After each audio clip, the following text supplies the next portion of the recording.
Capítulo 7. Las armas de la liberación. Vamos a detenernos ahora en las armas con las que cuenta la Iglesia para combatir a los diablos y del modo como deben emplearse. El crecimiento espiritual, imprescindible pero no suficiente para la liberación. Ya hemos dicho que la debilidad espiritual es la primera puerta del enemigo. Por eso, cualquier acción encaminada a liberar otros aspectos de la persona resultaría estéril si no atendiera en todo momento a la maduración interior del afectado. De ahí que los medios ordinarios con que cuenta el cristiano para alimentar su vida espiritual contengan una gran fuerza liberadora y sean la base de toda liberación. Fuerza liberadora de los medios ordinarios. El bautismo y la confirmación, la celebración, comunión y adoración eucarísticas, así como los sacramentos medicinales de la reconciliación, la unción de enfermos y el matrimonio, en cuanto remedio de la fragilidad afectiva, contienen unas virtualidades liberadoras y sanadoras muy notables. Igualmente las poseen las plegarias ordinarias del Padre Nuestro, el Ave María, la profesión de fe y las doxologías mayor y menor, el gloria a Dios en el cielo y el gloria al Padre, en la medida en que aquellos y éstas son medicina de nuestra fragilidad espiritual, que es la primera puerta del enemigo. La experiencia muestra que los retiros espirituales y las peregrinaciones suelen ser momentos importantes en el proceso de liberación de los afectados.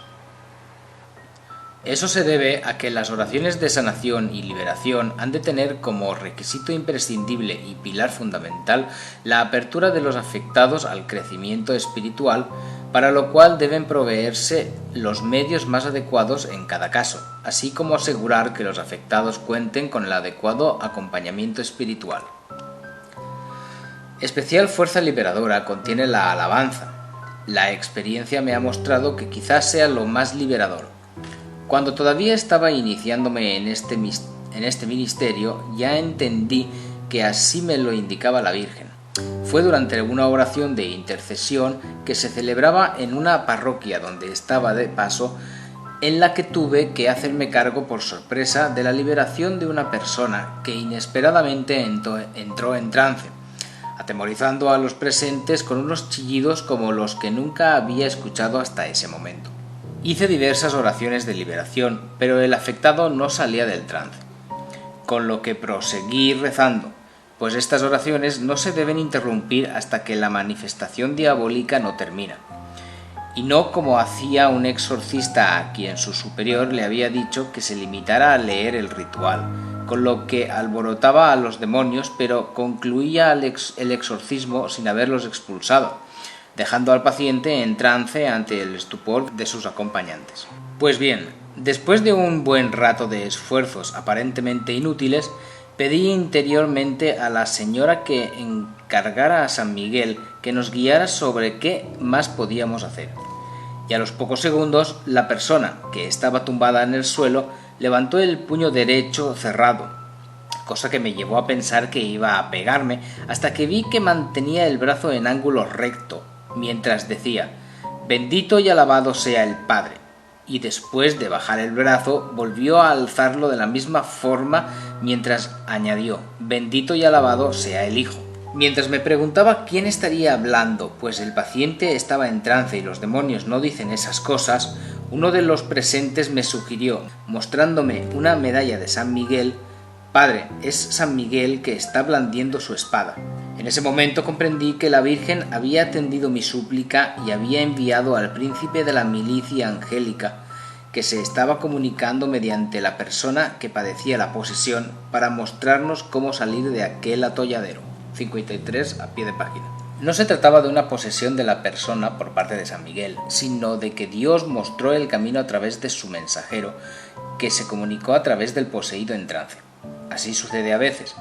también con intervenciones de determinados santos, entre los que me he encontrado más frecuentemente, además de la Virgen María y de San José, a quien se le conoce como el terror de los demonios, a San Pío de Pietrelcina, Santa Teresa de Calcuta y Santa Laura Montoya, así como a otros santos que en cada caso estaban especialmente relacionados con el afectado.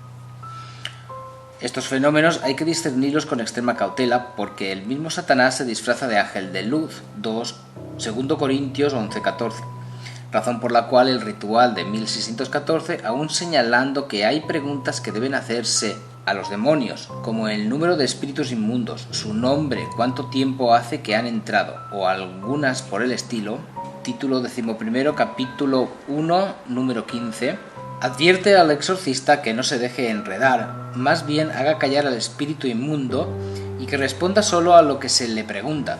No vaya a engañarlo haciéndole creer que es el alma de algún santo o de algún difunto, o que se trata de un ángel bueno.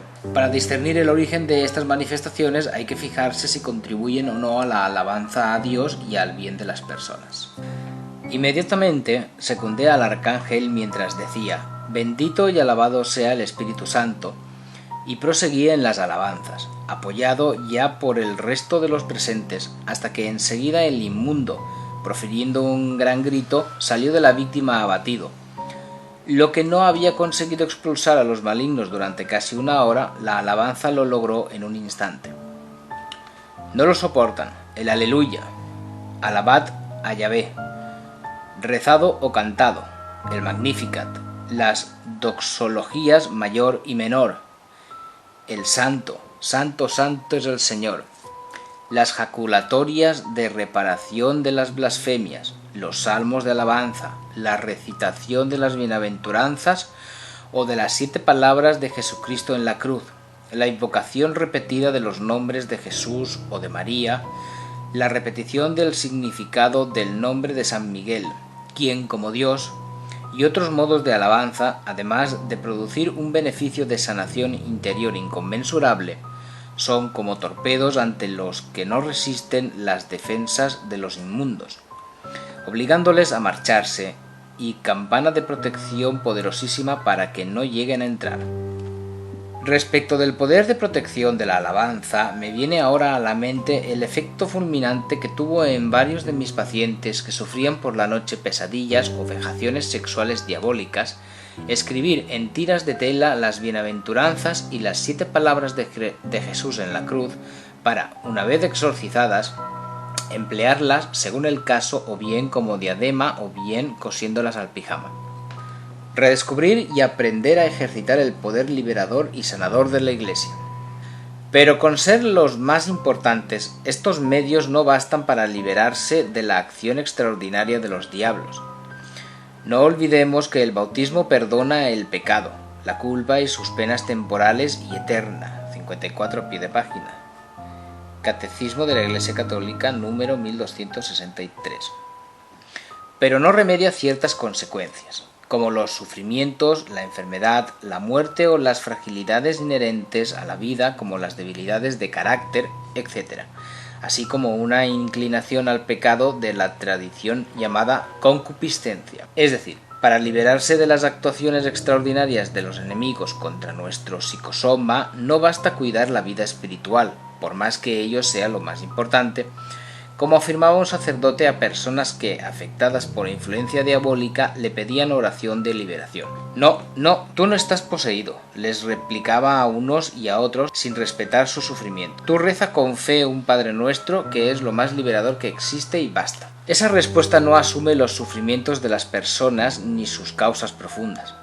Pues claro que pedir al Padre que nos libere del maligno es lo principal, pero no es suficiente. Es preciso además combatir estas acechanzas extraordinarias con oraciones específicas de sanación física, de sanación interior y de liberación, que se dirijan a cerrar las otras 5 puertas del enemigo. Es urgente en la Iglesia remediar esa carencia.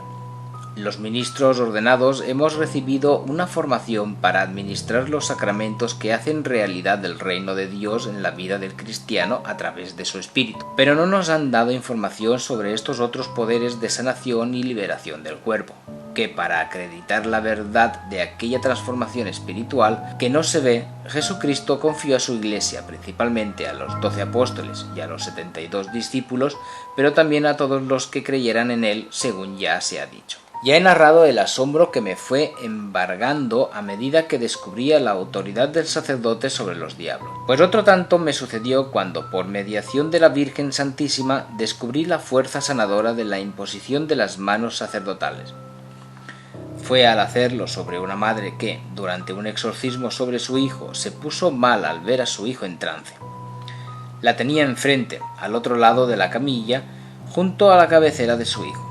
Cuando advertí que tenía mala cara, la saqué de la capilla donde se estaba realizando el exorcismo y, después de que me dijo que se encontraba mal pero que no sentía dolor en el brazo izquierdo, le impuse las manos, la dejé descansando y me incorporé a la oración.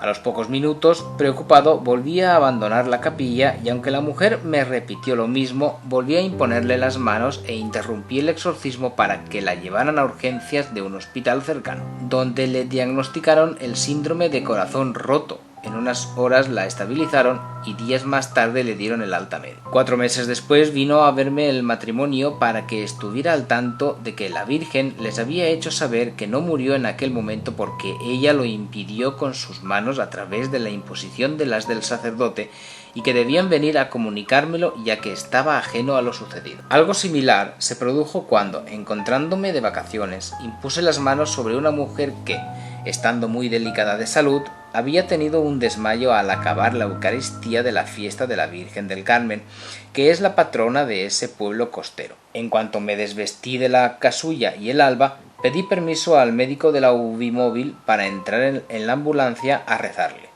y le impuse las manos brevemente ya que tenían que salir inmediatamente hacia el hospital. 3 días después el párroco me contó que había venido ese médico a la parroquia para contar lo que había sucedido y preguntar si ese sacerdote podía colaborar en las urgencias de ese hospital. Le aseguró que en el momento en que llegué a la ambulancia él estaba pensando que podían perder a la paciente, pero que todo cambió de repente cuando recibió la imposición de manos. Estas cosas no nos las han enseñado. Y es una pena, pues cualquier pastor que huela a ovejas sabe de la avalancha de gente con problemas en esta materia. ¿Cuánto bien haríamos a estas personas que tanto sufren? ¿Y cómo se extendería el reino de los cielos con estos signos y prodigios del amor misericordioso de ese Dios, que es Dios de vivos y no de muertos? Hemos de disponernos a dar gratis lo que gratis hemos recibido. Mateo 10:8. Y para ello hay que aprender a hacer el bien. Isaías 1:17, pues no basta con querer hacerlo. Las armas específicas de la Iglesia contra la acción extraordinaria de los diablos. Además de los sacramentos y demás oraciones ordinarias, la Iglesia cuenta con un arsenal maravilloso para continuar la misión liberadora que su fundador le confió al subir a los cielos. Poneos las armas de Dios para poder afrontar las acechanzas del diablo, porque nuestra lucha no es contra hombres de carne y hueso, sino contra los principados, contra las potestades, contra los dominadores de este mundo de tinieblas, contra los espíritus malignos del aire. Efesios 6:11-12. ¿Y qué armas son esas? Resumiendo, se podrían mencionar las siguientes. Los exorcismos, que son oraciones de liberación litúrgicas u oficiales. Las demás plegarias de liberación, entre las que destaca, como hemos dicho, la oración de alabanza. Las plegarias de sanación interior y física, que son muy necesarias para la liberación porque, como se ha explicado al hablar del rencor, de las heridas de seno materno y de las ataduras ancestrales, los inmundos suelen aprovechar ese tipo de heridas como puertas para sus ataques preternaturales. Los sacramentales.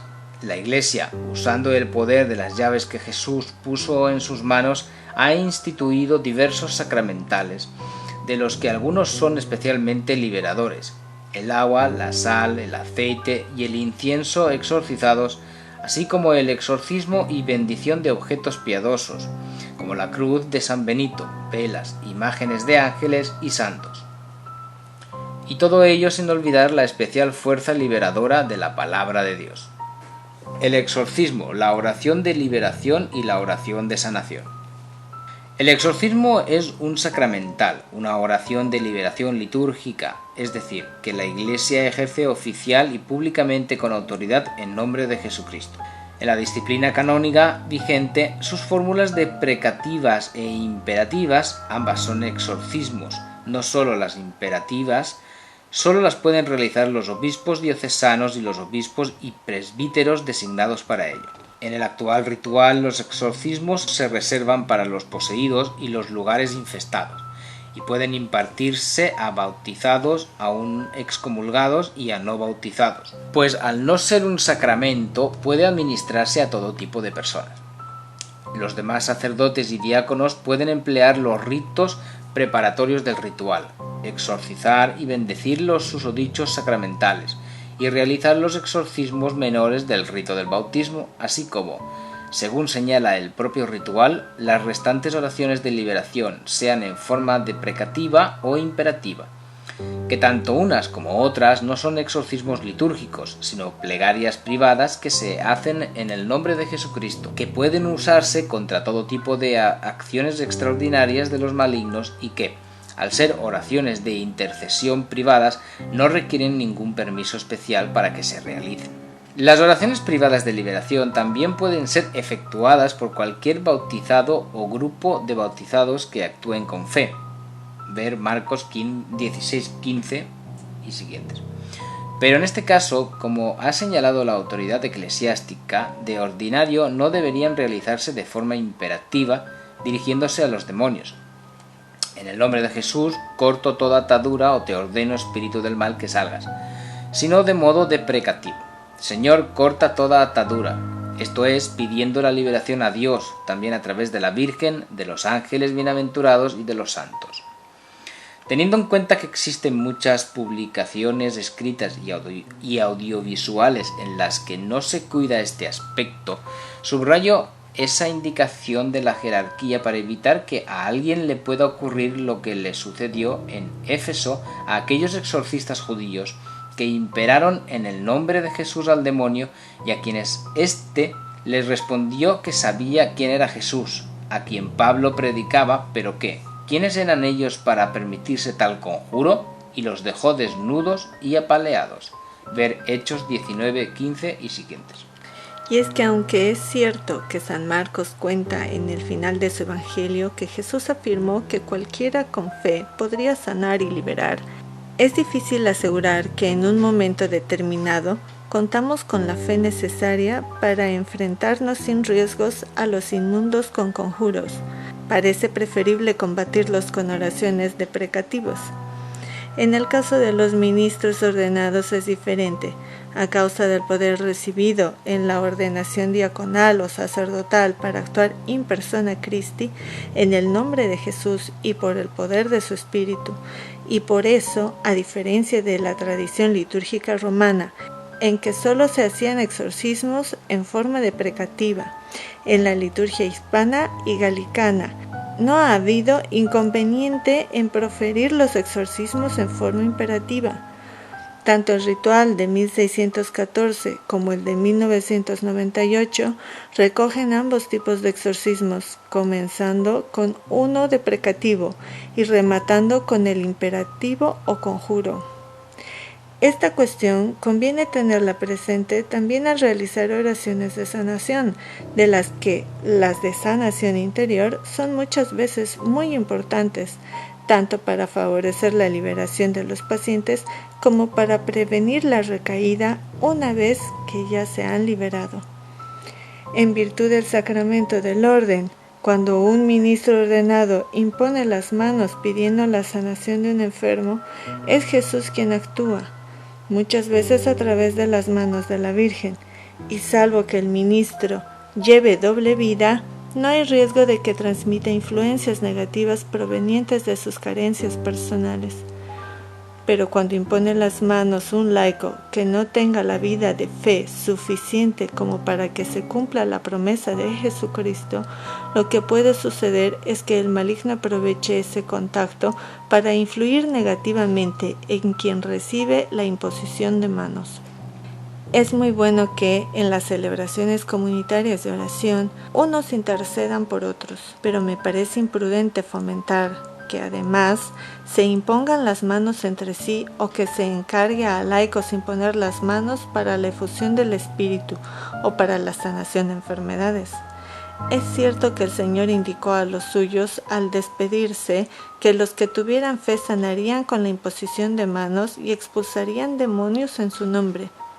Ver Marcos 16, 17 al 18. Pero, ¿cuándo podemos estar seguros de contar con la fe necesaria para ambos ministerios? Por eso me parece que, salvo casos muy excepcionales de laicos que han recibido un acreditado carisma de sanación o liberación, lo prudente es reservar estas tareas al ministro ordenado, que actúa con el poder recibido de Jesucristo mediante el sacramento del orden. En el Antiguo Testamento solo imponían las manos los sacerdotes y profetas.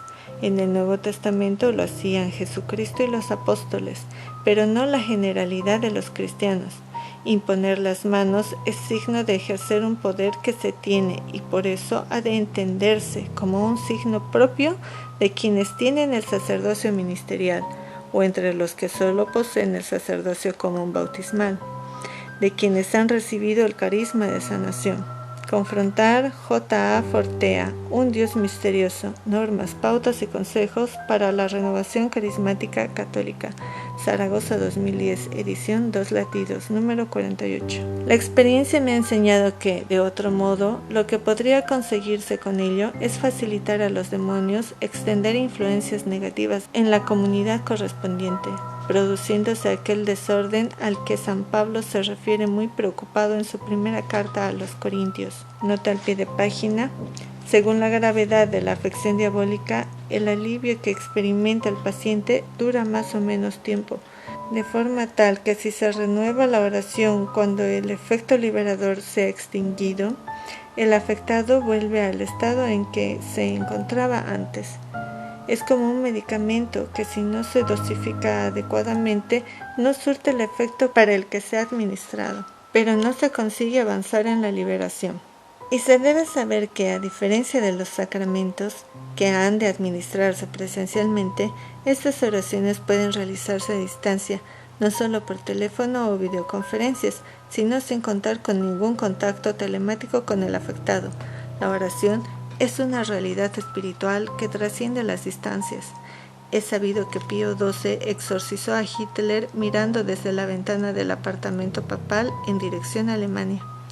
Uno de mis pacientes graves tuvo que desplazarse a otra diócesis. Comenzaron a ayudarle, pero enseguida, al comprobar la gravedad de su situación, empezó a recibir evasivas hasta que dejaron de atenderle. Afortunadamente pudo proseguir recibiendo oración por videoconferencia hasta su liberación. Y recuerdo también uno de los casos de posesión más fuertes que he conocido. La persona afectada había sido abusada en su infancia y sufría desde entonces unas vejaciones enormes, tanto que en su diócesis fueron rechazándola progresivamente, llegando a negarse a administrarle la penitencia. Después de acudir a su obispo, éste le asignó un confesor para que lo atendiera una vez al mes, lo que al interesado resultaba totalmente insuficiente, en cuanto sufría una patología moral que el demonio utilizaba como incriminación continua, razón por la cual tuvo que andar desplazándose a otras diócesis para recibir la absolución. Pues bien, una persona cercana a ambos me pidió que lo recibiera.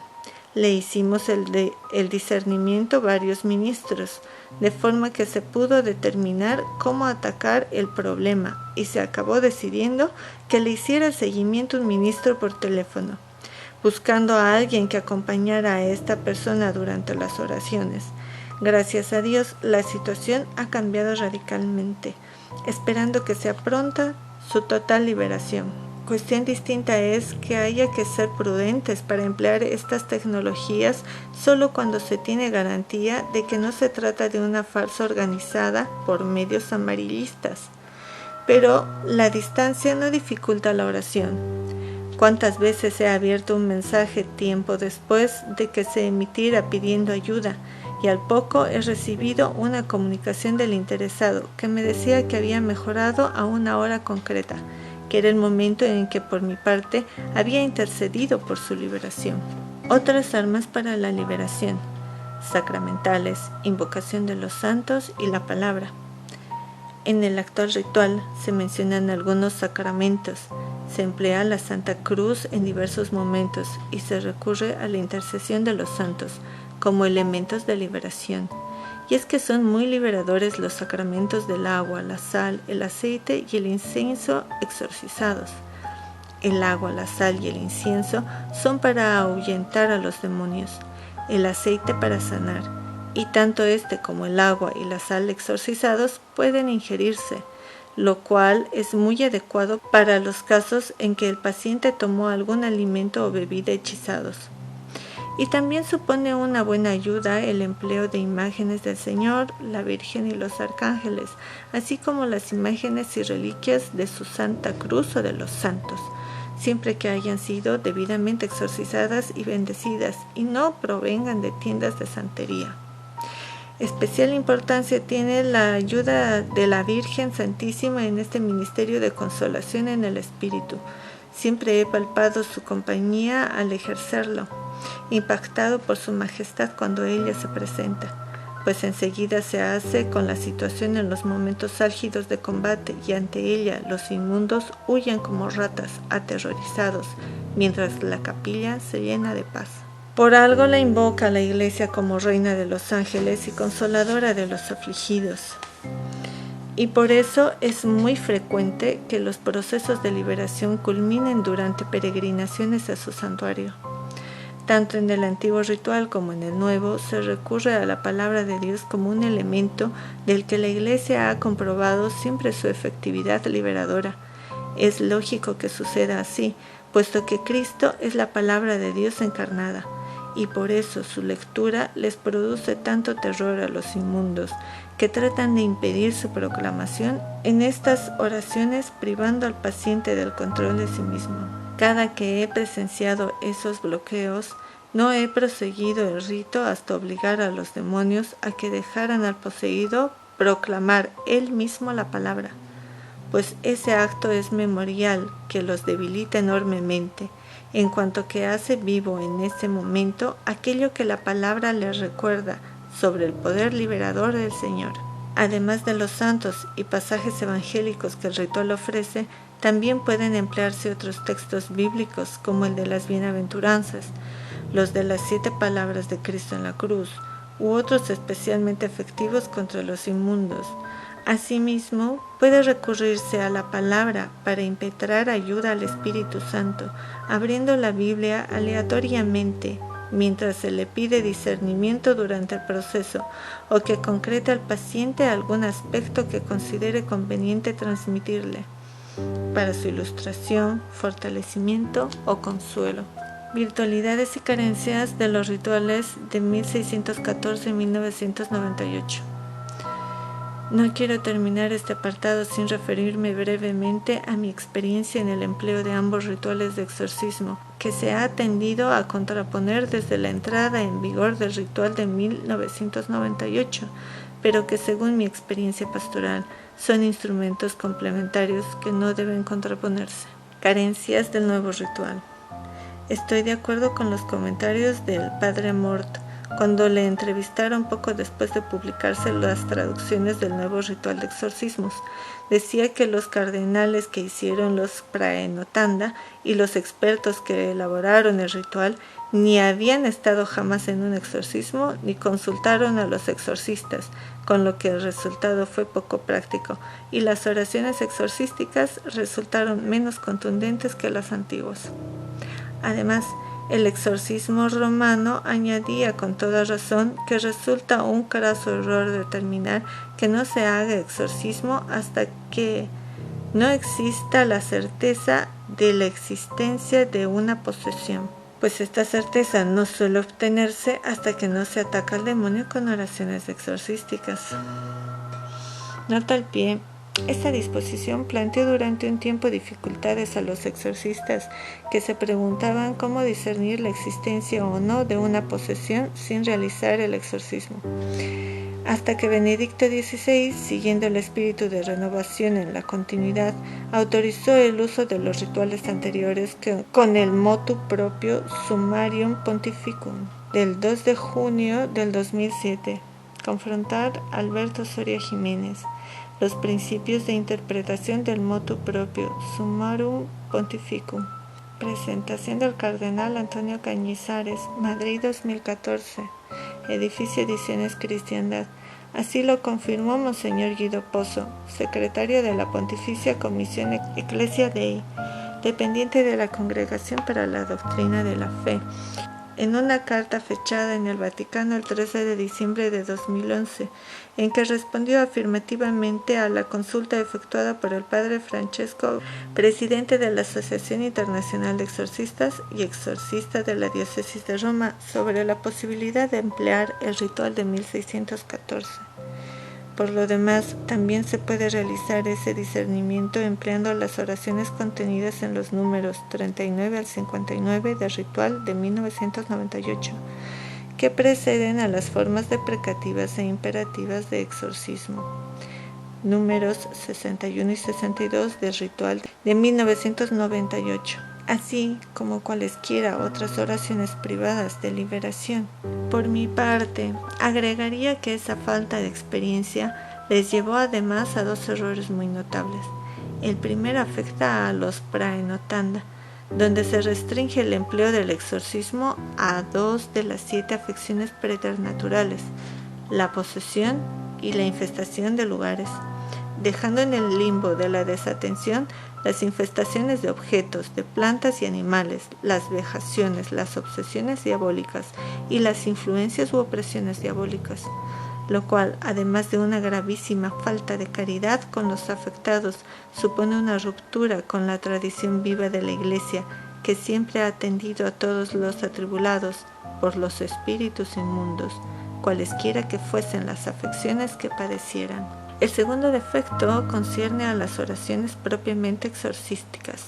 Ni en las deprecativas ni en las imperativas se señala a los demonios a donde tienen que marcharse al salir del afectado, lo cual es muy peligroso, porque los diablos pueden quedarse donde prefieran y atacar a los presentes. Para evitarlo, hay que enviarlos siempre a los estrados de nuestro Señor, para que Él disponga de ellos. Nota al pie. Eso parece lo más prudente, ya que en la Biblia no hay constancia de ningún caso en que al expulsar a los demonios se les enviara al infierno. El sacerdote o diácono debe dar a los demonios las órdenes de forma muy precisa, porque, aunque tienen que someterse al poder del ministro ordenado, se resisten a la obediencia con el subterfugio de la restricción mental, siendo necesario concretarles el lugar a donde han de marchar, el momento y el modo. Nota al pie. Así, por ejemplo, Jesucristo accedió a la súplica de Legión y al liberar al poseído de Gesara, los mandó a la piara de 2000 cerdos que se arrojaron en el mar por el acantilado. Ver Marcos 5 del 1 al 20. Otras veces no se detalla a dónde los envió, sobreentendiéndose a otro lugar terrenal o infernal. Ventajas del nuevo ritual. Con todo, el nuevo ritual aventaja al anterior en su riqueza histórico-litúrgica, en cuanto recoge la experiencia exorcística de las diversas tradiciones eclesiales. El de 1614, más que un ritual, era un compendio que contenía varios conjuros en forma deprecativa e imperativa, evangelios, salmos y un símbolo de la fe, procedidos por una oración de protección y terminando el rito con otra para después de la liberación. En cambio, el actual es más propiamente un ritual que, además de la señal de la cruz, la aspersión del agua bendita, la proclamación de la palabra y la profesión de fe, que también aparecen en el ritual de 1614, añade la letanía de los santos, la renovación de las promesas del bautismo, la imposición de las manos, el rezo del Padre Nuestro, la ostensión de la cruz y la insuflación del Espíritu Santo, todo ello antes de las fórmulas de exorcismo. La deprecativa y la imperativa o conjuro de esta forma recoge los distintos discursos exorcísticos que se han empleado en la Iglesia a lo largo de su historia. Nota al pie de página. Puede encontrarse un interesante estudio sobre el ejercicio del ministerio exorcístico en la historia del pueblo de Dios en Antonio Doñoro González, Exorcismos, Fuentes y Teología, del Ritual de 1952, Toledo 2011. Edición Instituto Teológico San Ildefonso. No obstante, en la práctica, el ritual de 1998 puede resultar inadecuado si el exorcista se ajusta rígidamente al protocolo marcado y, habiéndose producido una manifestación de los diablos, no aplica conjuros hasta llegar al momento señalado en el rito. Pues como insiste con acierto el experimentado exorcista de la diócesis argentina de Río de la Plata, el padre Carlos Mancuso, lo importante es el conjuro. Sin embargo, si se aprende a seguir el rito con sentido común, de forma que se interrumpe el proceso para responder los conjuros ante cada manifestación de los demonios, entonces la oración se desarrolla en un crescendo de intensidad que debilita notablemente a los inmundos. En todo caso, es preciso un aprendizaje. Con la oración exorcística, Cristo ha confiado a su Iglesia un arma de un gran poder liberador, pero que requiere ser empleada adecuadamente. A un estudiante de violín pueden facilitarle un Stradivarius, pero si no se empeña en aprender a manejarlo, jamás sacará partido de esa maravilla. Igualmente, el exorcista tiene que aprender a realizar este tipo de oraciones y saber que en esta materia hay que mantenerse siempre en actitud discente. No cabe aferrarse a unas cuantas recetas que al exorcista le hayan funcionado anteriormente, pues como se ha dicho, son innumerables los factores que en la pastoral de la liberación deben tenerse en cuenta. Hay 7 tipos de ataques extraordinarios de los inmundos: infestaciones de objetos, animales y plantas, lugares, vejaciones, obsesiones, influencias o opresiones y posesiones. Y en cada uno de ellos hay que averiguar las puertas de las que se han servido los diablos para atacar de forma preternatural a los afectados.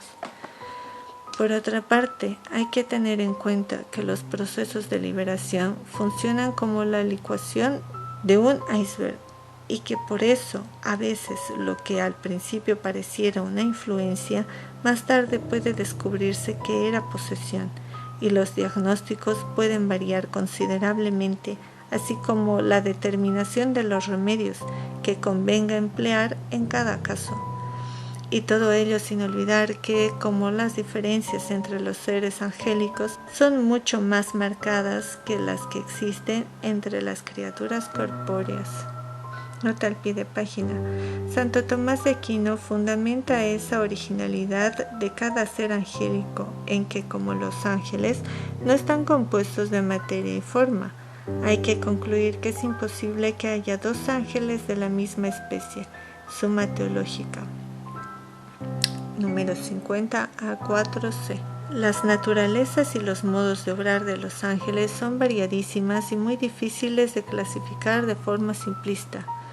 De ahí que en este ministerio de liberación hay que procurar una formación doctrinal creciente, así como un permanente intercambio de experiencias con otros ministros y, sobre todo, mantenerse en la constante escucha del Espíritu Santo, que es el Espíritu de la verdad y de la libertad.